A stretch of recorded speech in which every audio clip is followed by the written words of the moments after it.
예, 오늘 11장 이 전체를 다시 마무리하도록 하겠습니다. 오늘 본문은 좀 복잡하죠. 여러 가지 다양한 규례들이 나오는데요. 처음 시작되는 부분을 보면 조금 새로운 주제라고도 볼 수가 있습니다. 이제 전반적으로는 죽은 주검, 죽은 사체와 접촉을 했기 때문에 야기되어지는 그 부정함, 오염, 이 부분에 대해서 다루기 시작을 합니다. 자, 24절, 25절 보면 이런 것은 너희를 부정하게 하나니 누구든지 이것들의 주검을 만지면 저녁까지 부정할 것이며 그 주검을 옮기는 모든 자는 그 옷을 빨지니 저녁까지 부정하리라. 그래서 이 죽은 사체에 대한 이 부정함인데요. 두 가지입니다. 사체를 만지는 것이 있고 사체를 옮기는 것이 있어요. 그렇죠? 사체를 만지는 거는 저녁까지 있으면 그 부정함이 이제 해결이 되는 것 같고요. 대신에 사체를 옮기면 저녁까지 부정하지만 또 뭘 해야 되냐면 옷을 빨아야 된다라고 이야기를 합니다. 그래서 단순하게 만지는 것보다 옮기는 것, 나중에 보면 먹는 것도 나오는데 이것은 조금 더 우리를 더 오염시키는 정도가 좀 더 강하다라고 하는 것들을 그런 원리를 보여주죠. 26절에서 28절 보면 굽이 갈라진 모든 짐승 중에 쪽발이 아닌 것이나 새김질 아니하는 것의 주검은 다 내게 부정하니 만지는 자는 부정할 것이요 네 발로 다니는 모든 짐승 중 발바닥으로 다니는 것은 다 내게 부정하니 그 주검을 만지는 자는 저녁까지 부정할 것이며 그 주검을 옮기는 자는 그 옷을 빨지니 저녁까지 부정하리라. 그것들이 내게 부정하니라.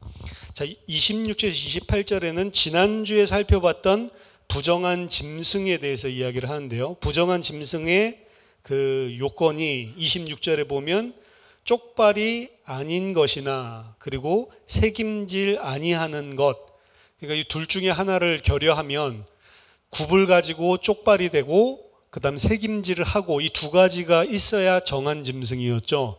둘 중에 한 가지라도 부족하면 부정한 짐승이었고 아예 굽이 없고 발굽이 없고 발바닥으로 다니는 것, 이렇게 오늘은 규정을 하고 있습니다.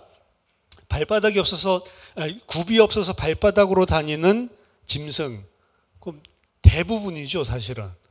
뭐 강아지도 그렇고 뭐 고양이도 그렇고 다 발바닥으로 걸어 다니잖아요. 사실 굽이 있는 것보다 굽이 없는 게 훨씬 더 많거든요. 근데 맨 발바닥으로 땅을 밟고 다니는 것은 다 부정하대요.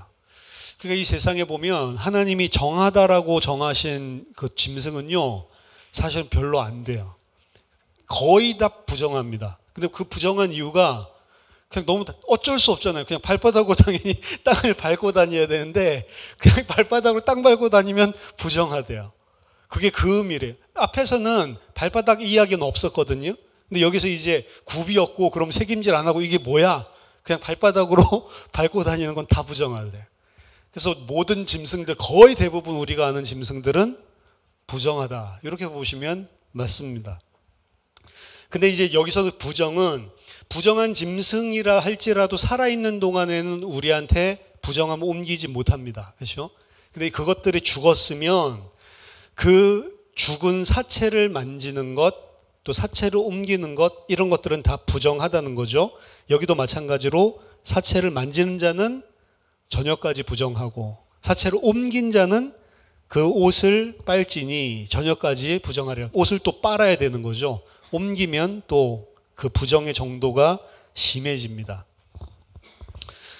그다음 29절부터 31절까지 보면 땅에 기는 길짐승이라고 나오죠. 근데 왜 땅에 기는 것이라고 표현했는지 모르겠어요. 아마도 창세기 1장에 땅에 기는 것들이 나오죠. 그러니까 이제 네 발로 걸어 다니는 거랑 또 땅에 있는 짐승, 창세기 1장을 생각해 보니까 땅에 기는 것들을 따로 분류해 놨기 때문에 아마 창세기 1장을 근거로 이렇게 해석을 한 것 같은데요. 원어에는 땅에 기는 게 아닙니다. 정확하게는 땅에서 떼지어 다니는 것,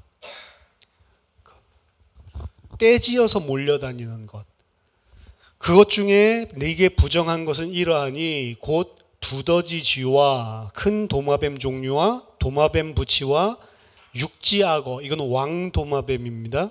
그리고 도마뱀과 사막도마뱀과 카멜레온이라 모든 기는 것 중, 그러니까 모든 떼지어 다니는 것 중 이것들은 내게 부정하니 그 주검을 만지는 모든 자는 저녁까지 부정할 것이며, 더더군다나 지금 이야기한 요것들 있죠. 떼지어 다니는 것들, 특히 파충류가 지금 많이 등장을 하는데, 이 떼지어 다니는 것들 중에 이 주검은 나무 그릇에든지 의복에든지 가죽에든지 자루에든지 무엇에 쓰는 그릇에든지 떨어지면 다 부정해진다. 사람만 부정해지는 게 아니고요. 이것들은 정도가 좀 더 강한 겁니다.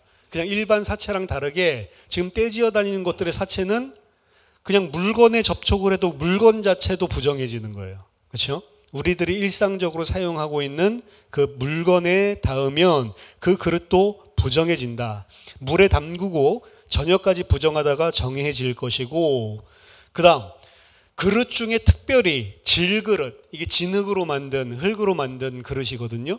질그릇은 부정해지면 이 깨끗해질 수 있는 방법이 없어요. 그냥 무조건 깨버려야 됩니다. 그렇죠?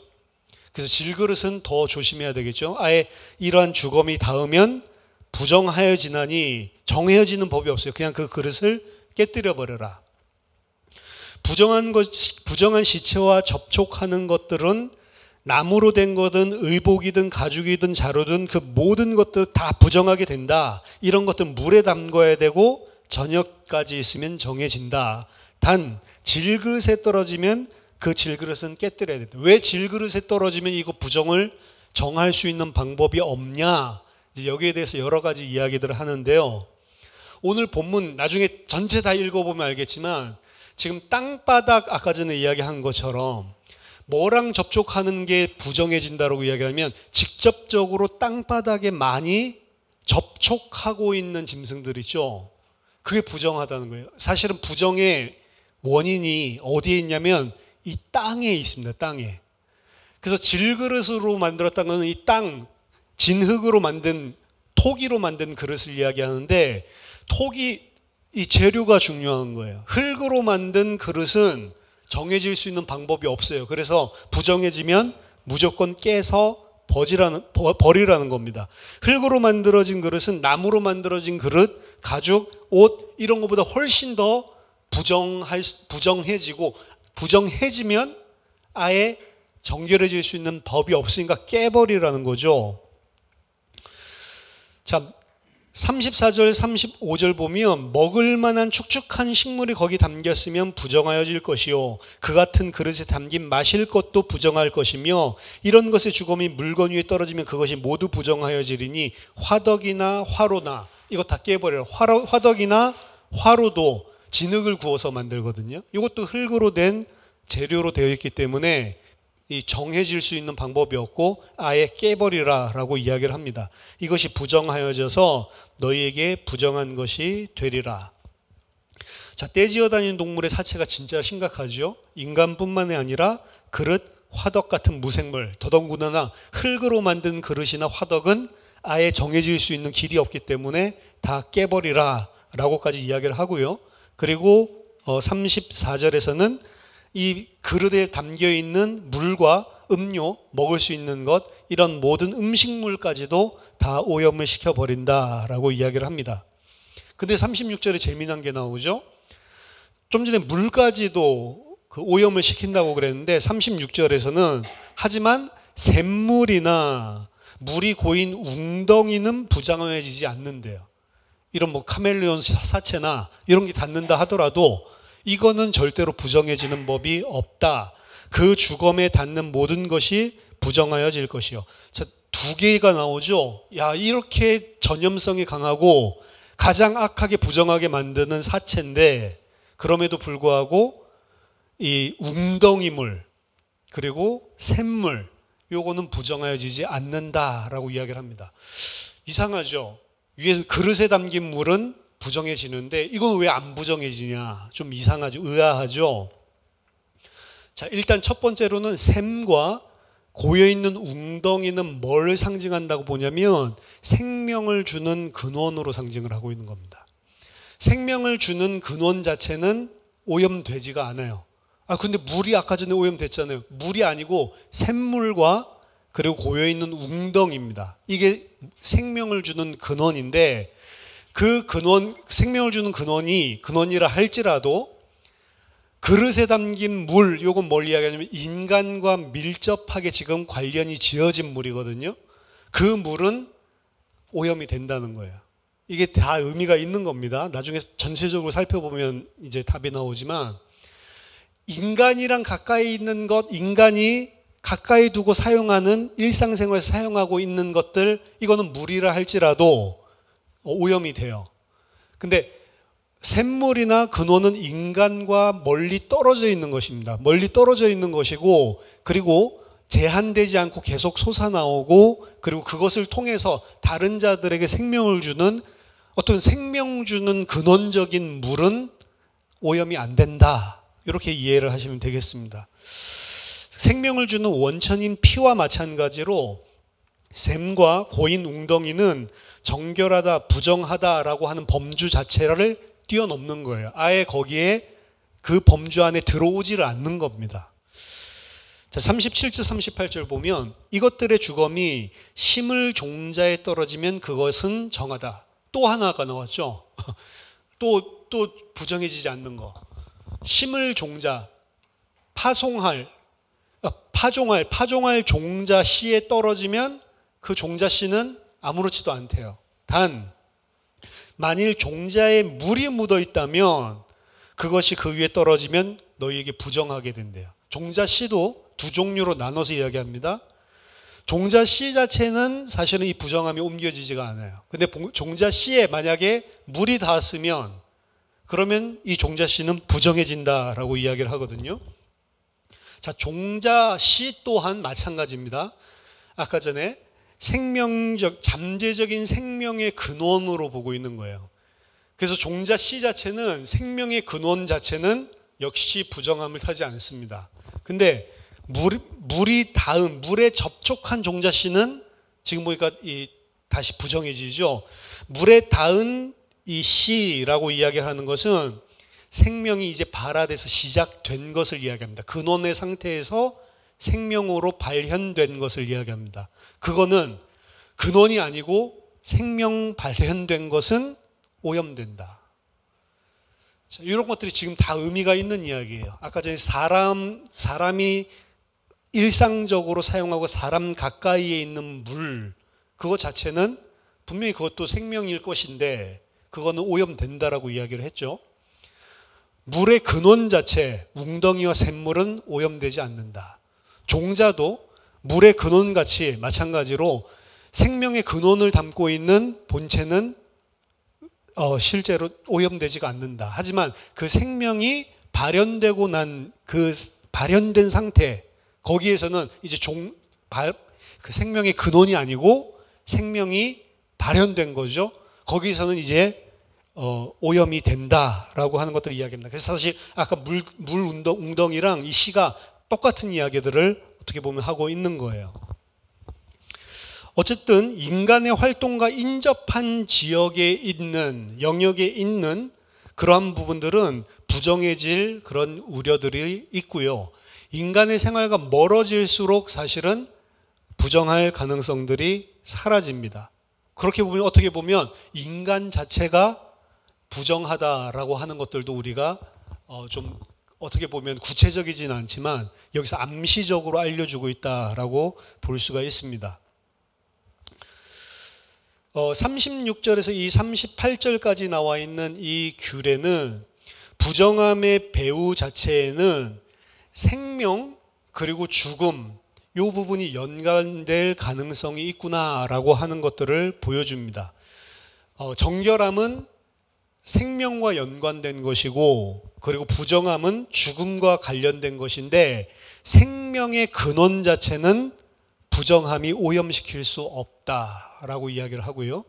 그리고 생명이 발현된 것은 생명이 인간에게 적용된 것은 부정함을 받을 수 있다라고 하는 것을 보여줍니다. 자, 39절 40절 보면 너희가 먹을 만한 짐승이 이건 이제 그 새김질하고 굽이 갈라진 거죠. 굽을 가지고 갈라진 것.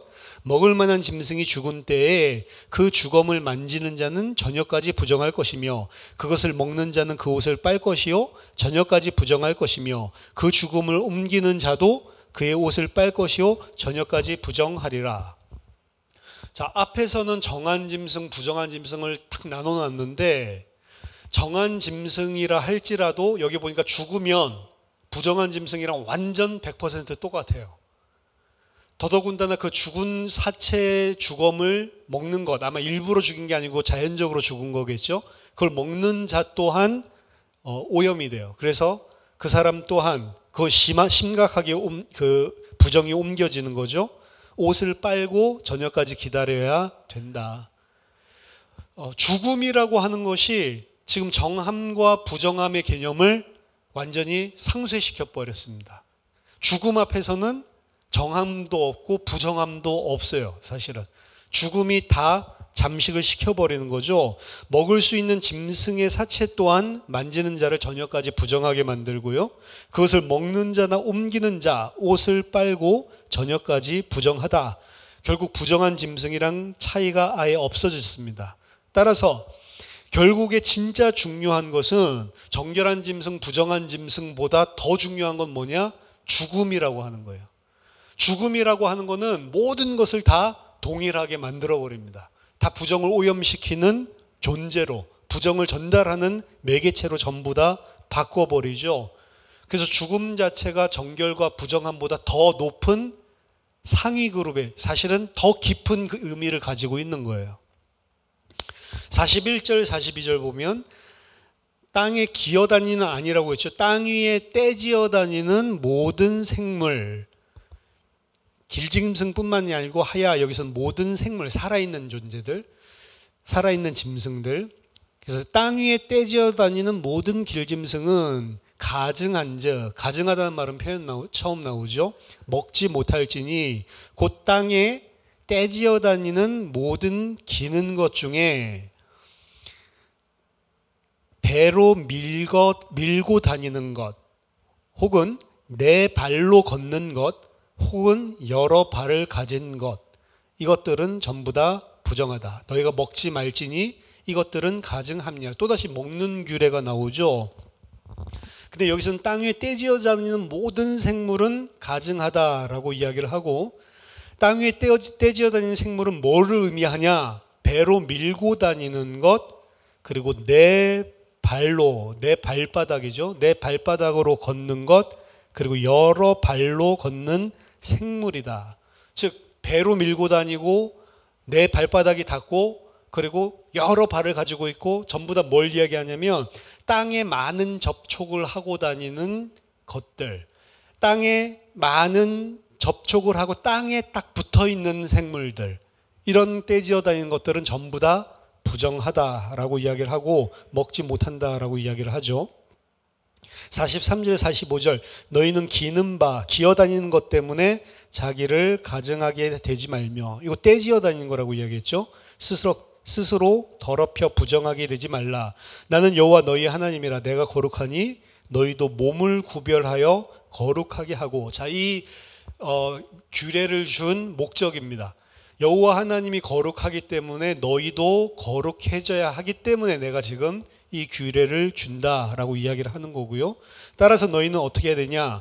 너희도 몸을 구별을 하라고 했죠. 거룩하게 되어야 한다. 땅에 기는 길짐승으로 말미암아 스스로 더럽히지 말라. 나는 너희의 하나님이 되려고 너희를 애굽 땅에서 인도하여 낸 여호와라. 자, 여기서 이제 애굽 땅에서 인도해내다라고 하는 것은 끄집어내다라고 하는 단어로 많이 씁니다. 끄집어내다, bring, 데리고 나오다라고 하는 거는 영어로는 bring인데 그 히브리어에서는 야차, 밖으로 데리고 나오다, 이걸 많이 씁니다. 그래서 야차를 그 사람들이 스스로 나온 게 아니고 하나님이 데리고 나왔다라고 해서 히필 동사를 써가지고 호찌야, 하나님이 끄집어낸 사람들, 이렇게 이제 표현을 많이 하는데, 여기서는 야차 동사를 안 쓰고요, 알라라고 하는 동사를 썼어요. 알라는 뭐냐? 위로 올라가다, 요 소리예요. 알라는 위로 올라가다인데, 그러니까 일반적으로는 야차를 써서 밖으로 끄집어내다 요걸 쓰는데, 너희를 애굽 땅에서 위로 끌어올린, 이 알라도 마찬가지로 히필 형태로 쓰여서 너희들이 올라간 게 아니고 하나님이 끌어내는데, 어떻게? 애굽 땅에서라고 나와 있죠. 에레츠 미츠라임, 이래서 애굽 땅에서부터 위로 끌어낸, 요렇게 쓰여지고 있습니다. 좀 독특한 표현이죠. 야차 동사를 쓰지 않는 것들이. 물론 히브리 개념 그리고 구약 성경 안에 알라가 여기만 쓰였냐, 그렇지는 않습니다. 이스라엘 백성을 애굽에서 끌어낸다고 할 때 애굽 땅을 스올로 봐요. 그래서 스올 땅으로부터 땅 지상으로 끌어내는 것, 생명이 있는 지상으로 이 스올로부터 하나님이 끌어올리는 것으로 그 가나안 땅 들어가는 표현을 하기도 하는데, 여기서는 어쨌든 알라를 씁니다. 근데 더욱 재밌는 건 뭐냐면, 이 알라 하나님이 위로 끄집어낸 요 이야기를 할 때 정확하게 히브리어로 보면은 함마알레 이렇게 썼거든요. 근데 이 함마알레라고 하는 표현이 똑같이 나오는 게 오늘 본문 가운데 또 있어요. 지금 여기랑 출애굽 시키는 거, 여기랑 함마알레 게라라고 하는 단어가 똑같은 함마알레에서 쓰인 곳이 한 군데가 더 있습니다. 그게 뭐냐면 함마알레 게라라고 하는 거는 책임질을 하는 요소리예요. 애굽으로부터 끌어낸다라고 할 때도 함마알레, 위로 끄집어낸 자들, 이렇게 표현을 하고 있고, 책임질하는 것도 함마알레 똑같아요. 함마알레 게라라고 하는 것도 참 재밌는 단어인데, 게르라고 하면은 뭐냐면 나그네를 이야기합니다. 그래서 이스라엘을 이 땅의 게르라고 하나님이 구약에서 이야기하거든요. 나그네 된 자들. 나그네 된 자, 그러니까 함마알레 게라라고 하는 건 뭘 상기시키냐면, 함마알레 게르 같이 하나님이 위로 끄집어낸, 애굽 땅으로부터 위로 끄집어낸 게르, 나그네들, 요걸 상징하는 그 단어가 언어 유의죠. 비슷하죠. 그 책임질한다라고 하는, 책임질하는 정한 짐승이라고 하는 거는 그냥 단순하게 책임질하는 것들이 말씀 곱씹고 이런 의미도 있지만, 지금 아예 뭐랑 비슷한 언어 유의를 쓰고 있냐면 애굽 땅에서 끄집어낸 나그네들, 이스라엘을 상기시켜 주는 거예요. 자, 아까 전에 이야기했죠. 죽음 땅과 붙어 있는 자들은 사실은 다 이 부정한 것이고, 정하다 부정하다라고 하는 개념도 사실은 정한 것들은 굉장히 적고요. 정한 짐승들 자체가. 그리고 그 정한 짐승들마저도 만약에 죽음에 다다르게 된다면 별반 정한 짐승이든 부정한 짐승 상관없이 다 똑같아져 버려요. 그렇죠?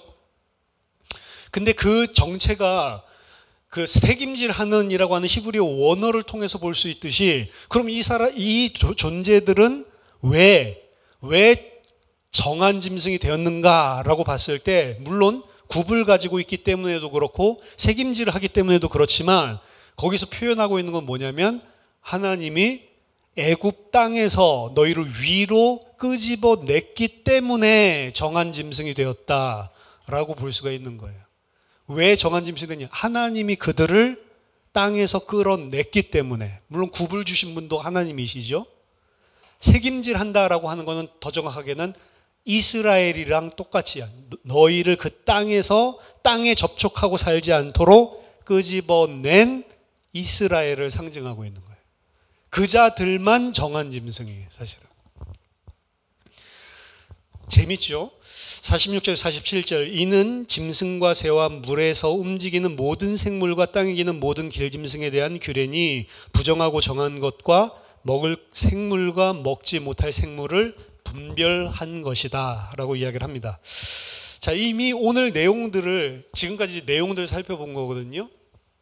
내용들 좀 자세히 들여다보면서도 느꼈겠지만, 레위기 11장에서 이야기하고 있는 정한 짐승, 부정한 짐승은 죽음과 생명이라고 하는 것들이 굉장히 저변에 깔려 있고요. 그리고 땅은 저주 부정하게 만드는 죽음의 상태를 상징하고 있는 것으로 그리고 있고요. 그리고 또한 거기에서 살아날 수 있는 길은 하나님이 끄집어내는 수밖에 없다라고 하는 것들을 상징하고 있습니다. 그렇지 않으면 그 모든 것들은 다 부정한 죽음에 접할 수밖에 없는 거다라는 것들을 보여줍니다. 그래서 이 11장에서 이야기하고 있는 것을 창조장이랑 많이 덧대어서 이야기를 하지만 사실은 창세기 3장 타락 기사와 같이 연결지어서 보는 것들이 훨씬 더 유익하다라고 볼 수가 있는 거예요. 왜냐하면 지금 땅이 굉장히 저주의 근원이거든요. 땅에 최대한 많이 붙어 있거나 많이 피부가 직접적으로 접해 있으면 그 짐승 자체는 부정해진다고요. 근데 땅은 원래 저주받지 않았습니다. 땅이 저주받은 사건이 창세기 3장 타락 기사거든요. 그래서 먼저 기억할 것은 오늘 레위기 본문에서 나오는 부정함의 가장 깊은 근원은 죽음이라고 하는 것이고, 일단 이 죽음이 처음 시작된 도입된 부분이 창세기 3장 인간의 타락 기사이기 때문에 이것과 같이 연결해서 생각해 볼 필요성이 생기는 겁니다. 첫 남자와 여자, 아담과 하와죠. 첫 남자와 여자가 여호와의 계명을 위반한 후에 하나님께서는 죄를 범했던 뱀, 그리고 여자, 그리고 남자 순서로 하나님께서 형을 선고하시는 장면이 창세기 3장에 등장을 합니다. 근데 거기에서 저주받은 존재들이 등장을 하는데, 남자와 여자는 하나님이 직접적으로 저주했다라는 표현 자체가 안 나와요. 저주를 안 받습니다. 저주를 직접적으로 받은 존재는 일단 뱀이에요. 뱀에게 이야기하는데, 네가 이렇게 하였으니 네가 모든 다른 들짐승보다도 더 저주를 받아 라고 이야기를 합니다. 자, 사실 다른 들짐승들은 잘못한 게 없어요.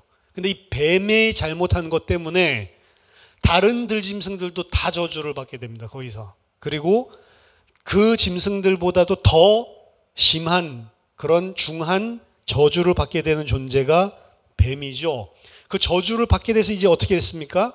네가 모든 가축과 들의 모든 짐승보다 더 저주를 받아 그 결과로 배로 다니게 됐다라고 이야기하죠. 배로 다니고 살아있는 동안 흙을 먹을지니라. 이 배라고 하는 단어가 가혼입니다. 되게 중요한 단어예요. 그 다음 아담에게 이르시되 네가 네 아내의 말을 듣고 내가 네게 먹지 말라는 나무의 열매를 먹었은즉 너는 저주를 받고 안 하고요. 땅이 너로 말미암아 저주를 받고. 그래서 지금 저주받은 존재가 두 가지, 뱀과 그 다음 땅, 이 존재가 같이. 사람은 저주를 안 받습니다. 너는 네 평생이 수고하여야 그 소산을 먹으리라. 그래서 첫 번째, 뱀은 직접적인 저주를 받고요. 그 다음 뱀에 대한 저주는 다른 가축과 짐승에게 다 영향을 끼쳐서 그들도 저주를 받게 되고요. 뱀은 흙을 먹어야 하고 이때부터 가혼, 배로 다녀야 합니다. 그 다음 네 번째, 아담의 불순종으로 말미암아 이제 땅이 저주를 받았습니다. 이것은 땅의 흙을 먹어야 된다는 뱀이 받은 저주를 상세하게 더 부연하고 있는 것일 수도 있습니다. 왜냐하면 흙의 원천도 땅에서 나오는 것이기 때문에. 이 11장에 나와 있는 이 저주받은 존재들이죠. 이 존재들은 사실은, 그리고 이 저주받는 내용들, 이 내용들이 사실은 레위기 11장에 다 나와 있는 거예요. 다 겹쳐서 나와 있는 것입니다. 레위기 11장의 문제 또한 왜 시작된 저주냐면, 무엇에 관련된 저주냐면 먹는 것과 먹지 않는 것에 대한 걸로 초장부터 이야기하고 있습니다. 근데 사실 11장에 이야기 나온 게 음식 규정이라고 하는 게 애매하다 제가 말씀드렸죠. 음식 규정은 별로 안 나오고 다른 게 더 많이 나온다고 그랬죠. 근데 그렇게 생각하는 이유가 초장부터 먹는 것, 먹지 않는 것을 2절부터 8절까지 써놨기 때문에 그래요. 그래서 이걸 음식장 이런 식으로 규정하는 사람도 많다는 것입니다. 잘못된 거죠. 단 11장에 나와 있는 부정을 사실은 창세기 3장의 문제와 같이 먹는 것, 먹지 못하는 것의 문제로 사실 도입을 시작을 하고 있는 것입니다. 창세기 3장 문제도 창세기 2장 16절 17절 먹을 수 있는 것과 먹을 수 없는 것을 하나님이 명령하셨죠. 그렇죠? 먹을 수 있는 것 16절에 나오고 17절 먹을 수 없는 것 나오는데, 마찬가지로 레위기 11장도 먹을 수 있는 것, 먹을 수 없는 것, 이 이야기를 함으로써 이미 그 기사와 같은 내용들을 지금 보여주고 있는 거고요. 단 레위기 11장에서 특이한 것은 인간의 죽음, 요건 아예 나오지 않고요. 그리고 뱀 아예 나오지 않습니다. 뱀이 직접적으로 언급되지 않아요. 뱀과 유사한 것들의 특징들만 그대로 보여주고 뱀은 직접적으로 언급을 하지 않습니다. 그리고 인간 죽음 자체를 아예 언급을 하지 않아요. 사실 뱀과 인간이 어떻게 보면 원흉인데, 그렇죠? 뱀과 인간이 원흉인데 그 둘은 죽음도 안 나오고 그리고 뱀 이름도 안 나와. 사실 뱀이 딱 나오면 딱 맞는데 뱀 이름 자체를 거열하지 않습니다. 오히려 누구만 나오냐? 인간과 뱀 때문에 피해본 장본인들만 다 나오는 거예요. 자기가 원래 저주받는 게 아닌데 뱀이 저주받는 건데 들짐승들 다 저주받았고, 사실은 뱀이 저주받아서 기어다니고 배로 기어다니고 흙을 먹으면서 사는 건데 자신들은 아무 죄 없었는데 뱀과 그 비슷하기 때문에 지금 부정하다라고, 어떻게 보면 피해자들이에요. 뱀과 유사한 특징들을 다 가지고 있거든요. 그래서 진짜 장본인들은 빼고 피해자들만 나와 있습니다. 이 열거된 모든 부정한 짐승과 생물들과 뱀은 사실은 이거 본문을 보면서 창세기 3장이랑 연결했을 때 의아해야 돼요. 뭘 의아해야 되냐면 진짜 장본인들은 안 나와. 진짜 죽어야 되고 진짜 부정한 인물, 인간과 뱀은 안 나옵니다. 그래서 이게 암시적으로 뭘 보여주는 거냐면 지금 이렇게 된 원인이 뱀과 인간 너희에게 있다, 이거를 역설적으로 보여주는 거예요. 너희 때문에 지금 이들이 사실은 아닌데 부정하고 지금 저주를 받았다라고 하는 것들을 역설적으로 암시적으로 지금 전달하고 있는 겁니다. 어떻게 보면 이거 보고 아우 이거 부정해서 안 먹어야지, 이게 아니고 뭘 기억해야 돼요? 이게 지금 나 때문에 다 이렇게 됐구나를 원래는 기억을 해야 된다고. 11장을 보면서 기본적으로 여기 나온 생물들 중에 부정한 것들, 가증한 것은 뱀의 외형과 특징을 닮은 것들입니다. 뱀은 떼지어 다니는 특성을 가지고 있고 배 전체로 땅 위를 기어다니고 다리나 그리고 갈라진 굽이 없습니다. 뱀과 비슷한 생물이 부정하고 가증하다는 것은 처음에는 가려져 있어요. 근데 레위기 11장을 읽으면 읽을수록 점차적으로 점점 더 뱀에 가까운 생물들이 명확하게 드러나기 시작을 합니다. 그래서 마지막에 이제 파충류 종류가 등장을 하는 거죠. 먼저 2절에서 8절의 육지동물을 정한 짐승들 잠깐 제치고 나면 11장의 나머지 생물을 뱀과 비슷한 특징이라는 관점으로 다시 정리를 해볼 수가 있는 거예요. 지느러미와 비늘이 없는 수중생물, 아나고 같은 거죠. 뱀장어 같은 거죠. 장어. 이런 것들 또한 생김새들 자체가 뱀과 비슷한 거예요. 지느러미를 가졌다 안 가졌다 이게 중요한 게 아니고 뭐랑 비슷한 거냐면 뱀이랑 생긴 게 특성이 외형상 비슷한 존재입니다. 20절 30절에 떼지어 다니는 생물들 또한 땅과 연결된 것이나 혹은 네 발을 사용하면서 배가 땅에 붙어서 움직이는 양서류들, 이 파충류들 나오죠. 썩은 고기를 먹는 새는 저주받은 땅과 죽음을 접촉하여 가까이 아예 먹죠. 음식으로. 죽음과 저주받은 땅을 접촉하고 있기 때문에 부정한 것이고요. 발바닥 전면을 사용해서 최대한 뱀과 같이 자기 피부에 많은 땅에 접촉을 하고 있는 짐승은 부정하다라고 이야기를 하는 겁니다. 그럼 2절에서 8절 정한 짐승들을 보면 뱀과 반대되는 성질을 가지고 있는 거예요. 피부가 직접적으로 땅에 닿지 않도록 굽을 가지고 있고, 뱀은 갈라진 혀를 가지고 있는데 이건 갈라진 굽을 가지고 있죠. 이거 어떻게 보면 좀 유비를 시키고 있는 건데, 갈라진 굽을 가지고 있다는 것 또한 갈라진 굽으로 인해서 땅에 접촉하는 면이 최소화되기도 하고요. 그리고 갈라진 굽은 구분된 자라고 하는 표현입니다. 하나님이 바다를 구분시키다. 창세기 1장에서. 그래서 하나님께서 땅을 밟지 않는 자로 구분을 시켜놓은 거죠. 땅으로 기어다니는 뱀과 정반대되게 하나님이 구별을 시킨 자들입니다. 뱀은 새김질을 하지 않고 아예 삼키죠.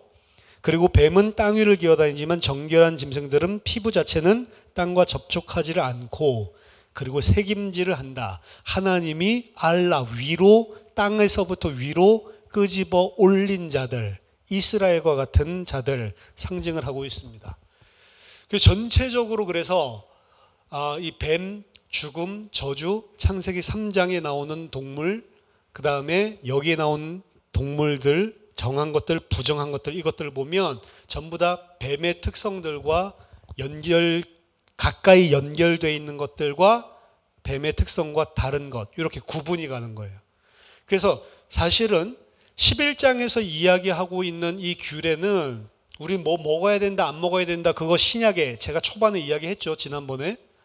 그거 이야기하고 있는 거 아니다. 안 그러면 하나님의 말씀이 여기서는 정하다고 하고 여기서는 부정하다고 하고 부딪힌다라고 이야기를 했죠. 근데 예수님은 이 땅에 왜 오셨죠? 예수님과 신약에서 이야기하고 있는 거는 구약 성경이 진짜로 이야기하고 있는 게 무엇인지 피상적인 껍데기가 아니라 안에서 진짜 이야기하고 있는 게 무엇인지 진리를 가르쳐주기 위해서 오신 것입니다. 그래서 신약 성경에 나와 있는 왜 정결 예식이 있고 분명히 부정한 음식이 있는데 왜 신약에는 그런 게 없다라고 이야기를 하냐? 신약에서는 정결한 음식, 부정한 음식이 아니라 이 이야기는 우리들에 관한 죄를 이야기하고 있는 거예요, 사실은. 그 죄는 뭐냐? 첫 번째, 떼지어 다니려고 하는 경향성입니다. 그리고 떼지어 다니는 경향성을 가진 아까 동물들 이야기하지만 동물이 아니고요. 인간이 사회적인 인간이에요. 인간은 혼자 못 산다고 그러죠. 무인도 떨어져가지고 막 영화에서 막 40년 동안 막 버티고 살아내는 사람들이 있는데,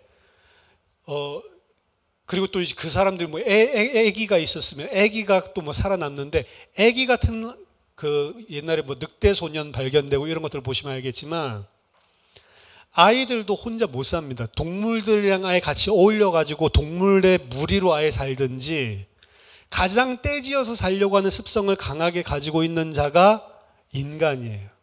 혼자 못 삽니다. 그래서 혼자 못 살기 때문에 사실 외로움 같은 것들도 많이 타고 그거에 기대려고 하는 성향이 심한 거예요. 그래서 사실은 떼지어 다니려고 하는 습성, 그게 죄다라고 이야기를 하는 건데, 그게 왜 죄냐? 창세기 11장에 보면 바벨론에 모여서 살려고 하는 자를 하나님이 다 흩으시는 장면이 보이죠? 근데 모여서 살면 좋은데 왜 하나님이 굳이 흩지? 흩어서 살면 힘들잖아요. 근데 하나님이 흩어버리신다고. 모여 사는 거를 싫어해요. 근데 모여 살 때 모인 사람들이 하는 말을 창세기 11장에서 보여준다고요. 사람이 일치단결해가지고 모이면 어떻게 돼요? 하나님 필요 없다라고 이야기를 합니다.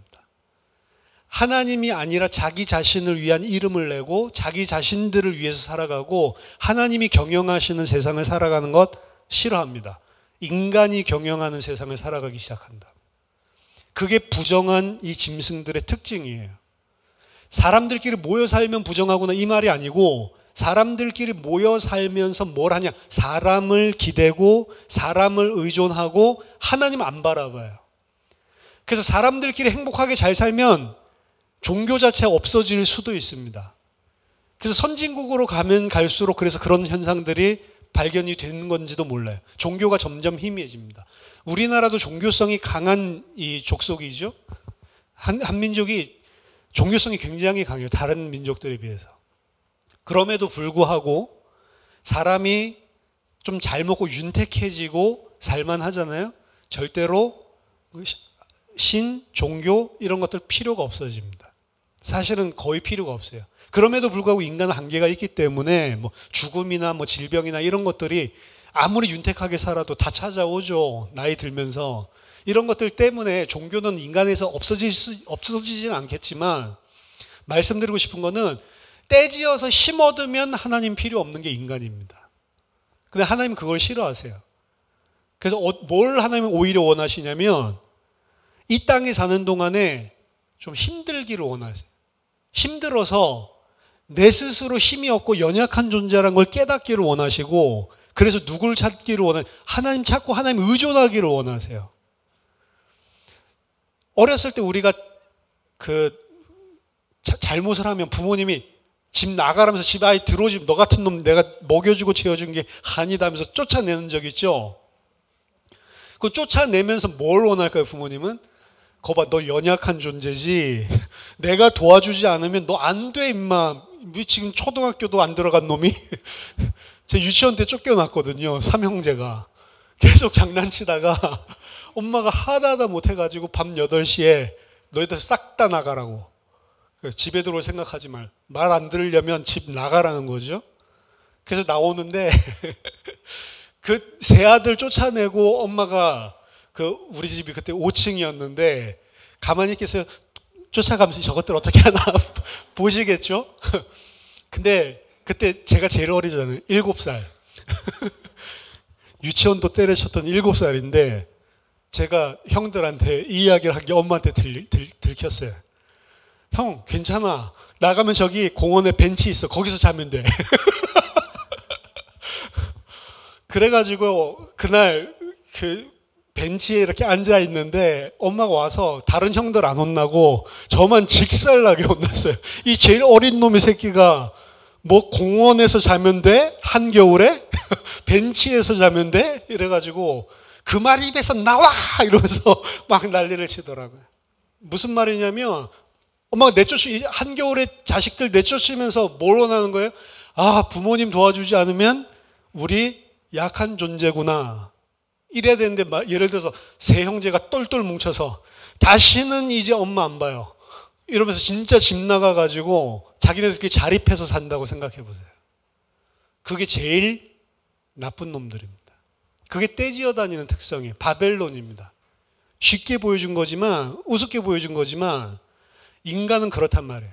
인간들끼리 힘 합쳐가지고 잘 먹고 잘 살면 하나님 필요 없어요. 그리고 하나님 없이도 우리들끼리 잘 살 수 있다라는 것들, 거기에 만족하면서 사는 게 인간의 죄성입니다. 그러지 말라는 거예요. 하나님 말씀은 이 뱀과 같이. 그다음 두 번째, 뱀은 그냥 삼킨댔죠. 먹이를 씹어서 먹는 게 소화를 시키는 게 아니고 씹지 않고 그냥 무조건 삼켜서 소화를 합니다. 즉 뱀은 하나님의 말씀과 하나님의 말씀 아닌 것 사이에 구별을 없애는 역할을 창세기 3장에서도 했고요. 그리고 하나님의 말이건 사람의 말이건 다 무분별하게 그냥 삼키는 존재를 가리킵니다. 근데 정결한 짐승은 책임질을 한다고 그랬죠. 하나님의 말씀을 철저하게 소화해서 하나님의 말씀과 인간의 말 사이를 구별을 한다고요. 하나님의 백성으로서 이 세상을 살면서 세상 것인지 하나님 것인지 분별을 정확하게 하면서 산다고. 뭘로요? 하나님의 말씀을 정확하게 소화를 해서. 그래서 마지막 절에 오늘 나오죠. 부정하고 정한 것, 44절에 나는 여호와 너희 하나님이라 내가 거룩하니 너희도 몸을 구별하여 거룩하게 하고 땅에 기는 길짐승으로 말미암아 스스로 더럽히지 말라. 요 하나님 말씀으로 분별하면서 사는 자가 인간이고 그 하나님의 백성이고, 아닌 자가 뱀의 습성을 가지고 있는 자예요. 사람이라 할지라도 하나님의 말씀을 가지고 분별하지 않는 자는 뱀과 똑같은 부정한 자고 그 저주와 죽음 가운데 빠져 있는 자라는 거죠. 그 다음 세 번째 이 뱀의 특성은 이 땅에 붙어 있으려는 경향성입니다. 그래서 뱀은 몸 자체가 아예 땅에 다 붙어 다니고, 그리고 땅에 최대한 접촉을 하는 존재들, 이런 존재들이 다 부정하다라고 이야기를 하고 있는 거고, 특별히 약간 예외적으로 보여준 게 날개가 있는데도 불구하고 내 발로 땅에 붙어 있는 곤충, 그런 곤충은 없다고 그랬죠. 그래서 이게 사람 이야기 하는 거예요. 날개가 있는데도 불구하고 땅바닥에 붙어 있으려는 자. 날개가 있다는 건 뭐예요? 하늘을 날 수 있는, 땅에서 떨어질 수 있는 거를 줬는데도 불구하고 땅에 붙어 있는 자죠. 어떻게 땅에서 최대한 떨어지기 위해서 날개를 활용하고 뒷다리를 활용해서 땅에서 떨어져서 점프하는 거는 이거는 괜찮은데, 날개 달고 있는데도 땅에 붙어 있는 자, 얘는 부정하다고 이야기를 했다고요. 왜 그러죠? 이게 누구죠? 구원해낸 이스라엘 백성이에요. 구원해낸 하나님 백성이에요. 날개 줘놨고 뛸 수 있는 다리 줬는데 안 그러고 뭐를 다녀요? 발바닥으로 땅에 붙어서 다니는. 그게 뱀의 경향성을 가지고 살아가는 자. 그게 부정하다고 하는, 그거 분별하라는 거예요. 우리는 이 땅에 sab니다. 아직 이 땅에 살아. 이 땅에 속해 있어요. 하지만 그럼에도 불구하고 하나님이 날개와 뒷다리를 줘서 이 땅에 붙어 있지 말고 땅을 좋아하고 사랑하는 경향성을 이야기합니다. 그렇게 살지 말라는 거예요. 어떻게 보면 생명의 근원이 되는 물 속에 있는데도 그 물 속에서 뱀의 모습으로 다니고 있는 자들이 있는 겁니다. 그게 지느러미 없고 비늘이 없는 그런 장어 같은 존재죠. 아예 생명의 근원은 아예 정해지고 부정해지고 이런 개념 자체가 없는 그 물 속에 아예 들어가 있는데도 불구하고 어떻게 살아요?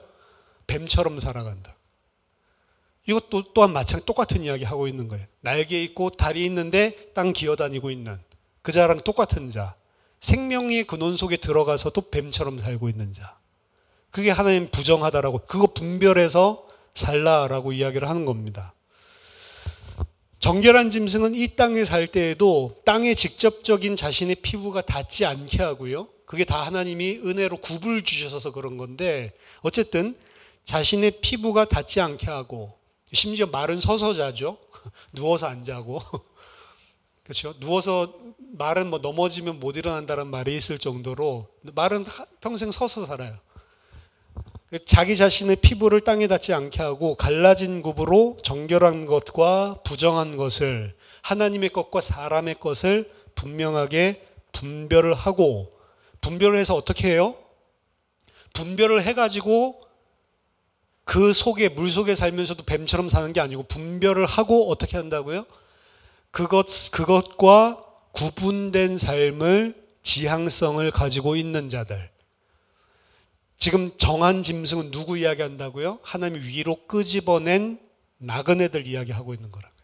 하나님의 백성은 이렇게 사는 것이다. 그들이 살 수 있고 그들이 생명을 얻을 수 있지만 그들이 생명을 얻었다 하더라도 그 생명은 부정할 수 있다라는 것을 오늘 본문에서 또 보여줍니다. 그릇 속에 담긴 물, 이거는 생명을 얻은 그릇이에요. 근데 그 물은 오염될 수 있다. 분명히 종자 씨는 오염되지 않는 거였는데 그 종자 씨가 생명으로 발현되고 나면 그 생명으로 발현된 씨는 오염될 수 있다. 예수 그리스도가 씨고 그 안에 우리도 아브라함의 씨가 되었다라고 이야기를 하는데, 종자 씨는 오염되지 않지만 그 종자 씨로 말미암아 생명이 발현된, 근원이 아닌 생명 발현된 씨는 오염이 된다고요. 우리는 여전히 이 땅의 것으로, 그리고 뱀의 것으로 오염될 가능성이 있다는 거예요. 그걸 분별하면서 사는 게 하나님의 백성이래요. 그리고 그게 내가 거룩하니 너희도 거룩할지니라. 오늘 이야기하고 있는 이걸 준 이유가, 내가 거룩하니 너희도 거룩할지니라. 왜냐? 너희는 내가 애굽 땅으로부터 위로 끄집어낸 나그네들이기 때문이다 라는 걸 이야기하는 거예요. 이게 하나님의 백성입니다. 물의 근원은 상하지 않아요. 그렇죠? 웅덩이 물이라든지 그리고 샘물이라든지 이건 전혀 부정함이 없습니다. 근데 그 물을 통해서 인간에게 들어와 있는, 인간 생활 속에 들어와 있는 물은 오염된다고요. 그만 보죠. 예수 그리스도 오염되는 법이 없어요. 근데 예수 그리스도를 통해서 살아난 인간은 오염될 수가 있다고요. 그래서 그 오염된 모습은 어떤 모습이냐? 날개가 있는데도 땅에 붙어 다니고 그 물 속에 있는데도 물의 근원을 누리지 않고 뱀처럼 살고 있고, 이런 모습들이란 말이에요. 그거를 분별하면서 사는 게 하나님의 백성이라는 겁니다. 그래서 이 이야기는 뭐 먹어야 된다, 안 먹어야 된다 이 이야기를 하는 게 아니고, 먹는 것은 다 하나님 지은 건 다 괜찮다는 거예요. 진짜로 우리를 더럽게 하는 거는 우리 안에서 나오는 거지 우리 입으로 들어가는 게 아니다라고 이야기를 하고 있는 겁니다. 근데 이거 읽으면 사실은 신약에 예수님이 그렇게 안에 있는 내용을 끄집어내 설명해 줬으니까 아 그렇구나 이렇게 이해할 수 있는 거지, 11장을 갖다가 하나님이 이거 지켜라라고 주면 어떻게 해야겠어요? 아, 이거 먹지 말라는 거 이야기하는 거구나. 먹으라는 거 이야기하는 거구나. 아, 이거 피부에 접촉하면 안 되겠구나. 이렇게 생각할 수밖에 없잖아요. 그렇죠? 그래서 구약만 가지고 있는 사람이 이걸 지키는 거예요. 근데 신약을 가지고 있고 예수 그리스도를 통해서 참 의미를 아는 사람은 돼지고기를 먹는 겁니다. 드셔야 돼요. 저 지난주에 추석 때 안 하고 먹었는데 맛있더라고. 초장에 완전히 번복해가지고 먹으니까 얼마나 꼬독꼬독하면서 맛있는지. 그렇죠? 장어 비슷하다는 게 장어 비슷한 거 먹지만 그게 너를 오염시키는 게 아니라 하나님이 생명의 근원 속에 있게 했는데도 뱀처럼 사는 네가 문제야. 그게 부정하게 만드는 거야, 너를. 그렇죠? 아우, 그 땅에 그 네 발 다닌 짐승 자체가 없다니까요. 곤충이 날개 다니고 네 발 가지고 있는 곤충이 어디 있어? 곤충 이야기하는 게 아니라니까요. 그래서 하나님이 다 이 땅에서 벗어날 수 있는 모든 것들, 날개와 뒷다리를 주셨는데도 불구하고 땅에 붙어 있는 게 지금 문제라고. 그렇죠? 이게 하나님의 백성이 살아가야 되는, 하나님의 백성, 예수 그리스도로부터 생명을 받았는데 예수님은 부정해지는 법이 없는데 우리는 이 땅에 사는 동안에 부정해질 수 있다. 어떻게 해야? 하나님의 말씀을 통해서 무리지어서 인간을 힘삼아서 하나님 아닌 다른 거 힘삼아 살려고 하는 것들, 그거 다 내버리고 어떻게 살아요? 하나님만 의지하고 의존하면서. 그래서 가난한 자가 복이 있다라고 이야기하는 거예요. 가난한 자는 하나님 의존을 할 수밖에 없어요. 그렇죠? 조금만 부자 돼도 마음이 떠나는 게 인간이라. 내가 조금만 힘삼아서 하나님 필요 없어도 괜찮을 것 같으면, 그렇죠? 진짜로 아파 보세요. 그럼 아이고 하나님, 그때 막 기도 나온다니까. 기도해라 말아 할 필요도 없어요. 근데 평소 때 건강하면 기도 하라 해도 안 하죠. 그렇죠? 왜? 먹고 살만 하거든. 근데 하나님 그렇게 먹고 살만 해도 하나님 바라봐라. 인간끼리 대가족 이루면서 살지 말라 그 소리가 아니고, 인간 의지하지 말고 이 땅의 것 다른 거 의지하지 말고 나 하나님 필요한 존재입니다 라면서 살아라. 그게 애굽에서 끌어낸 하나님 백성이 거룩하게 되는 길이다. 하나님의 말씀과 사람의 말을 분별하고 하나님의 말씀을 가지고 살아라. 사람 말로 오염당하지 말고. 그리고 이 땅에 너희들 살고 있지만 이 땅에 속한 자 아니라는 것 명심하면서 살아라. 그렇게 하지 않으면, 이것과 반대되는 것들을 하면 전부 다 우리가 오염되게 만드는 거예요. 그게 우리를 부정하게 만드는 거. 그래서 실제로 우리가 안에 가지고 있는 이 말씀과 하나님 백성됨, 이것이 우리를 좌우하는 거지 음식 자체는 다 괜찮다. 음식 자체가 우리를 어떻게 하지 못한다 라고 하는 게 레위기 11장을 줄 때부터 원래 하나님이 가지고 있었던 마음이다 라고 신약에서 밝혀주는 거예요. 저와 여러분들이 율법에서 벗어날 이유가 그것이고요. 그리고 하나님 말씀을 통해서 세상 속에서 분별하며 하나님만을 의존하면서 사는 그런 거룩한 하나님의 백성 되는 은혜가 있기를 예수 이름으로 축원합니다. 기도하겠습니다. 하나님 아버지, 은혜를 감사드립니다. 이 땅에 살지만 이 땅에서 끄집어내어 하늘에 속한 자로 살게 하신 하나님의 은혜를 감사드립니다. 하나님, 이 땅 사는 동안 하나님 말씀을 가지고 분별하며 하나님 하늘에 속한 자로 살게 하시며 하나님 오직 여호와 하나님 예수 그리스도만 의존하고 그분의 도우심으로만 살 수 있음을, 그분의 은혜로만 살 수 있음을 날마다 고백하며 사는 주의 백성 되게 하여 주시옵소서. 살아계신 주 예수 그리스도 이름으로 기도하옵나이다. 아멘.